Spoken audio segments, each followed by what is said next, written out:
Ils sont continuellement traités d'arabes de service, d'enfants de harkis ou encore de militants d'extrême droite. Les Français d'origine maghrébine, qu'ils soient athées ou musulmans laïcs, sont la cible récurrente d'insultes et d'agressions de la part de musulmans radicaux, voire d'islamistes. Sur les réseaux sociaux, ils sont nombreux à dénoncer des comportements déviants de supposés musulmans. Sous une vidéo d'une jeune femme voilée qui fait du skateboard, Tu veux attirer le regard des hommes sur tes fesses? Supprime avant de te prendre plus de péché. Ces vêtements ne sont pas légiférés. sous la publication d'une femme en tenue de sport, Salam ma sœur, chaque jour que tu respires, tu prends des péchés. Je te conseille de supprimer. Nour, une quinquagénaire d'origine maghrébine qui a connu l'influence du Front islamique du Salut en Algérie, ne craint pas ce genre d'insultes. Pour avoir dénoncé le projet des islamistes du Hamas, je me suis fait traiter de clocharde, d'enfant de harki et de militante du RN. Ils ont retrouvé mon prénom, mon nom et même le village de mon père où il a été enterré en Algérie. J'ai vraiment pris peur. Des années plus tard, alors qu'elle fait la queue devant un commerce, un monsieur lui demande son prénom, puis sort un Coran et commence à le lire en arabe. Je lui dis que je ne parle pas l'arabe, mais il reprend sa lecture, plus fort, avec de la haine.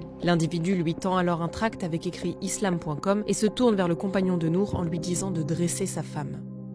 Lina, 29 ans d'origine algérienne, a aussi dû adapter ses habitudes. Quand je rends visite à certains de mes proches en banlieue, je porte toujours un bonnet ou un chapeau avec des vêtements larges. Début mars 2024, c'est Fares qui subit une agression similaire lors du ramadan. J'étais allé au bord d'un cours d'eau pour manger une glace. Puis deux jeunes sont arrivés. Ils me l'ont arraché des mains. C'est pour ton bien, m'ont-ils dit. Selon l'islamologue Razika Adnani, La liberté de croyance n'est pas reconnue en islam. Si les religieux soulignent que l'islam n'interdit pas l'apostasie ou d'être athée, ils considèrent que l'exprimer, c'est faire la guerre à l'islam et semer le désordre sur terre. citant la sourate 2, verset 205 du Coran. De fait, Les Français issus de familles musulmanes subissent cette même charia en France. début avril à Bordeaux, un réfugié afghan a attaqué au couteau 2 ressortissants algériens parce qu'ils buvaient de l'alcool pendant l'Aïd.